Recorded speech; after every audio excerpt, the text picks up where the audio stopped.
Le ministre Éric Lombard a annoncé la mobilisation de l'épargne privée des Français pour financer les industries de la défense à cause du conflit entre la Russie et l'Ukraine. Alors concrètement, comment ça va se passer? Et quel va être l'impact sur vos finances? Et surtout, on va vous donner une astuce légale de comment protéger vos fonds de toute mobilisation éventuellement forcée. Le ministre a donc annoncé lors d'une séance à l'Assemblée qu'ils étaient en train de réfléchir à un plan pour mobiliser l'épargne des Français pour venir subventionner les industries de la défense pour permettre justement d'accroître ce marché et de pouvoir assurer la sécurité française ainsi que financer la défense de l'Ukraine. À la base, les gens qui avaient anticipé cela pensaient qu'il allait y avoir une sorte de livret, comme un livret A qui allait être mis en place où on allait pouvoir placer son argent, sauf que le ministre semble avoir pour l'instant démenti cette information en disant que ce ne serait pas la piste qui est privilégiée. Il a rendez-vous le 20 mars avec les industries de la défense pour réfléchir et plancher justement sur ce sujet. Alors dans la pratique, il y a de fortes chances que cette fameuse mobilisation passe par des obligations d'État, c'est-à-dire pour faire simple que vous allez pouvoir acheter de la dette de l'État avec un certain rendement, avec un certain pourcentage prédéfini à l'avance et une durée définie à l'avance. Typiquement, on va vous dire, voilà, il y a des obligations d'État, plan de guerre, ou peu importe, qui vont être mis en place avec un rendement annuel de 5% sur 10 ans. Et donc en fait, vous allez par exemple prêter 100 000 euros et vous allez recevoir 5% par an, donc 5 000 euros, et à la fin, vous allez pouvoir récupérer votre capital. Alors bien sûr, quand vous faites ça, c'est taxé, c'est des produits financiers, donc c'est taxé à la flat tax de 30% ou au barème progressif, mais ça concerne qu'une minorité de personnes parce que c'est rarement intéressant. Donc en gros, s'il y a 5%, vous retirez 30% de 5% pour avoir votre rendement net d'impôt. Et l'argent qui serait récupéré par l'État serait donc alloué aux industries de la défense qui l'utiliseraient ensuite derrière pour produire des munitions, des chars, financer le conflit et la défense globalement. Donc pour l'instant, sur la base de ce qui est annoncé, ce serait bien sûr une mobilisation volontaire et aucun Français ne serait obligé de cotiser ou bien alors d'acheter des obligations d'État. L'idée pour le gouvernement, ce serait de mettre en place un produit attractif, puisqu'aujourd'hui on peut acheter des obligations d'État à 3,5% sur 10 ans. Donc si le produit qui crée n'est pas attractif, les Français ne vont pas s'y intéresser et donc le plan va échouer. Donc il faut quand même que ce soit attractif. Maintenant, ce qui pose problème, c'est que ces intérêts qu'on paye aux Français qui vont investir, faut bien les payer. Et donc ça va dégrader les finances publiques, puisque les intérêts vont être tout simplement de la perte pour l'État, et donc ça veut dire que ça va encore accroître notre déficit,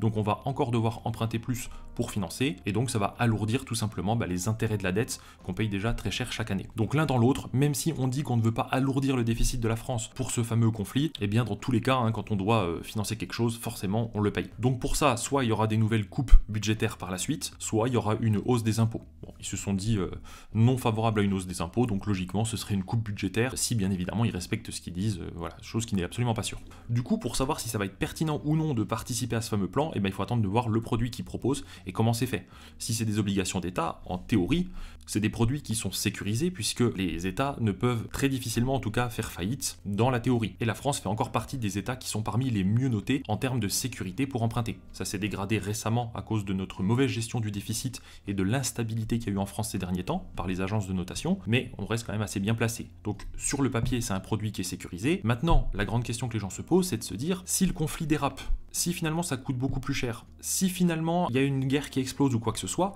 et là ça pourrait être beaucoup moins drôle et ce ne serait peut-être plus une mobilisation volontaire, mais quelque chose qui pourrait être imposé. Alors comment ça pourrait se passer en théorie? Il pourrait y avoir plusieurs options. Le blocage ou le plafonnement des retraits.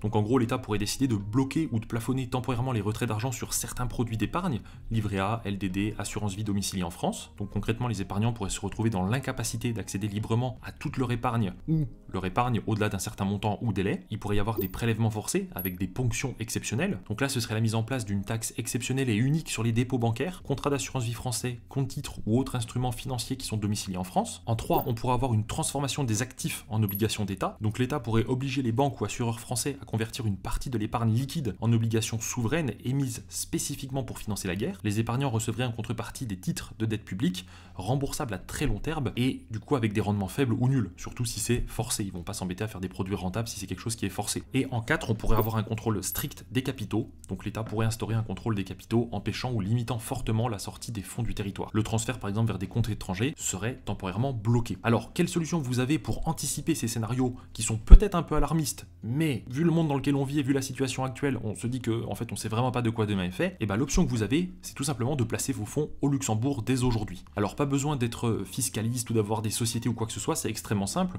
Aujourd'hui, tous les Français ont le droit en toute légalité d'ouvrir un contrat d'assurance vie luxembourgeois. C'est même un produit qui est plutôt courant pour les gens qui s'intéressent à la gestion patrimoniale. Et en fait, vous allez placer vos fonds au Luxembourg et ça va être sécurisé là-bas, avec ce qu'on appelle le triangle d'or. Puisqu'en fait, au Luxembourg, les actifs sont isolés de la compagnie d'assurance et sont déposés auprès d'une banque dépositaire qui est distincte de ce fameux assureur. En cas de crise, cette protection du coup empêche tout blocage ou confiscation immédiate par un État étranger, puisque déjà ça dépendrait du droit luxembourgeois. Donc même si l'État décide de manière unilatérale de ponctionner les assurances vie françaises ou de les transformer, impossible pour eux d'accéder aux assurances vie luxembourgeois parce qu'elles dépendent du droit du Luxembourg. Pour ça, il faudrait qu'il y ait des conventions internationales. Donc ça voudrait dire qu'il faudrait que le Luxembourg valide ça, et ça n'arrivera jamais parce qu'ils sont reconnus comme un État justement spécialisé dans l'hébergement de fonds et dans la protection des fonds, et donc ce serait remettre plusieurs centaines d'années de réputation durement construite pour eux en jeu que de faire ça. Donc ce serait un truc qu'ils valideront jamais. Il faudrait d'abord qu'il y ait justement des accords qui soient mis en place et tout ça, ça prendrait du temps, donc vous seriez protégé pendant tout ce temps. Et ensuite, si on se base sur l'histoire, on regarde, durant les crises financières majeures, les actifs placés au Luxembourg n'ont jamais été mobilisés ou confisqués par des États étrangers sans une procédure internationale exceptionnelle. Donc ce qu'on vous conseille de faire, c'est de prendre contact avec nous. Nous sommes un cabinet de gestion de patrimoine agréé. On vous ouvre une assurance vie au Luxembourg. Il faut placer à minima 15 000 € pour pouvoir ouvrir un compte. Ça peut aller bien au-delà. Et en parallèle, ça peut permettre aussi d'ailleurs d'aller chercher des rendements supérieurs parce que il y a des fonds qui sont très attractifs, etc. Mais ça fait l'objet d'un autre point. Donc vous pouvez prendre rendez-vous avec nous. C'est un rendez-vous gratuit. On réalise votre bilan patrimonial et ensuite, en quelques jours, on peut lancer donc l'ouverture d'un contrat d'assurance vie luxembourgeois et vous pouvez sécuriser vos fonds si vous avez peur de demain. Avant de poursuivre la vidéo, j'aimerais en quelques secondes vous expliquer pourquoi est-ce qu'il peut être extrêmement avantageux pour vous de vous offrir dès aujourd'hui nos services chez Anieri Patrimoine. En effet, si vous souhaitez investir ou placer votre argent, réduire votre impôt, profiter de conseils fiscaux personnalisés de pointe ou même encore investir dans l'immobilier à haut rendement, on est fait pour vous. Anieri Patrimoine, c'est un cabinet de conseils fiscaux et de gestion de patrimoine et de fortune composé d'experts. On a sélectionné pour vous les meilleurs produits, services et fournisseurs pour chacun de vos besoins. C'est vraiment notre ADN et notre métier. Aujourd'hui, dans cette vidéo, on parle investissement boursier. Et bien sachez que si vous êtes intéressé et que vous souhaitez ouvrir votre plan épargne retraite, votre assurance vie française ou même encore une assurance vie luxembourgeoise, c'est possible très simplement chez nous. Sur vos supports boursiers, nous vous apporterons des conseils d'experts en faisant des portefeuilles avec des allocations personnalisées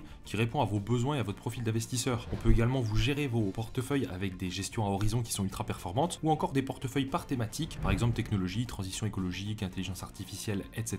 ou par secteur géographique, monde, USA, pays émergents. Et le plus fou dans tout ça, c'est que nous sommes parmi les moins chers du marché avec 0% de frais d'entrée, 0% de frais de sortie et plusieurs arbitrages gratuits chaque année sur vos allocations. Et vous profitez d'un conseiller en gestion de patrimoine dédié, et ce, indépendamment de vos revenus ou de votre patrimoine actuel. Tout le monde est le bienvenu chez nous. Alors si vous aussi vous souhaitez être vraiment bien conseillé, n'hésitez plus, vous cliquez sur le lien dans la description pour accéder à notre site www.anier-patrimoine.fr et vous allez sélectionner conseil fiscal à 360 degrés et c'est un rendez-vous qui est totalement gratuit. Ça permet de faire connaissance avec vous, de découvrir vos besoins et ensuite d'échanger sur si on peut y répondre ou non et comment. C'est totalement sans engagement et on a beaucoup de disponibilité puisque le but c'est qu'on soit disponible pour nos clients. Alors n'hésitez plus, cliquez sur le lien dans la description et je vous dis à très vite sur notre site.